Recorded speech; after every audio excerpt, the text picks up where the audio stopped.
assinale o segmento que pertence à obra de estilo muito particular do escritor modernista João Guimarães Rosa.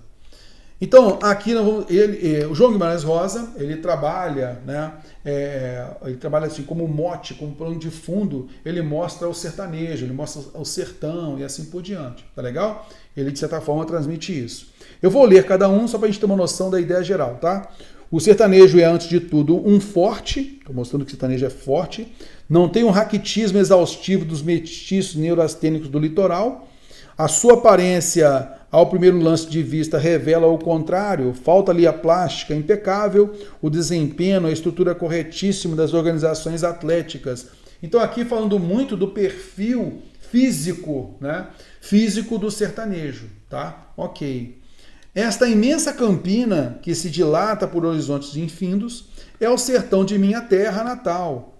Aí campeia o destemido vaqueiro cearense, que a unha de cavalo acossa o touro indômito no cerrado mais espesso e o derriba pela cauda com admirável destreza. Então está aqui valorizando, né, esse destemido vaqueiro cearense, tem uma admirável destreza.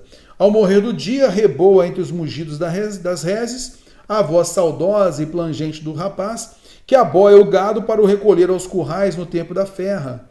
Quando te tomarei a ver, sertão da minha terra, que atravessei há muitos anos na aurora serena e feliz da minha infância. Então fala desse vaqueiro destemido, dessa admirável destreza dele, né? Ok, fala da saudade e tal.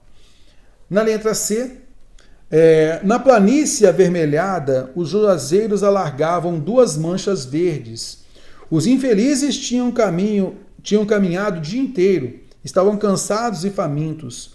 Ordinariamente andavam pouco, mas como haviam repousado bastante na areia do Rio Seco, a viagem progredira bem 3 léguas. Fazia horas que procuravam uma sombra. A folhagem dos juazeiros apareceu longe, através dos galhos pelados da caatinga rala.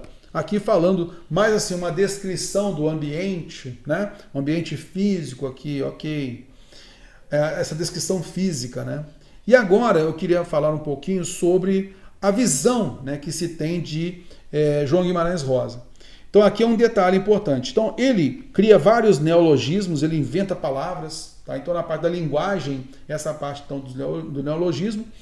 Ele tem uma estrutura narrativa não tradicional e regionalismo atrelado a temas universais. Então o que ele faz? Ele usa o sertão como plano de fundo para falar da vida.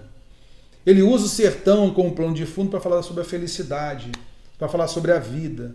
É basicamente isso. Então, quando se está falando de um sertanejo, quando se está falando de algo do sertão, ele usa isso como um mote universal. Ele mostra isso como um exemplo de vida e tudo mais, tá? Então não é só a parte da descrição daquele ambiente, de se falar do sertanejo e tal. Então olha só, viver é muito perigoso, porque aprender a viver é que é o viver mesmo. Travessia perigosa, mas é da vida. Sertão que se alteia e abaixa. O mais difícil não é um ser bom e proceder honesto. Dificultoso mesmo é um saber definido o que quer e ter o poder de ir até o rabo da palavra. Então, nesse caso aqui, a construção linguística em si não seria tanto como a questão pede, ela pede o tema. O tema é justamente esse tema universal. Falando da vida, ele fala do sertão, mas ele usa o sertão para falar da vida, tema universal. Por isso, alternativa D de dado.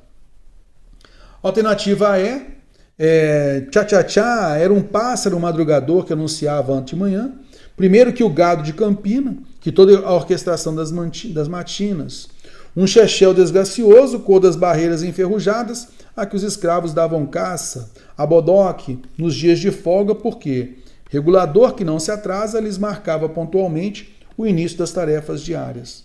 O feitor, como ainda chamam a esse arauto importuno, pegava no estribilho o temporão, tirando do sono a cachoeira extenuada, como contratado pelo senhor rural, tchá-tchá. Então aqui, focado basicamente aqui, numa linguagem descritiva, né? Uma descrição mais objetiva. Então, não tem esse perfil de Guimarães Rosa.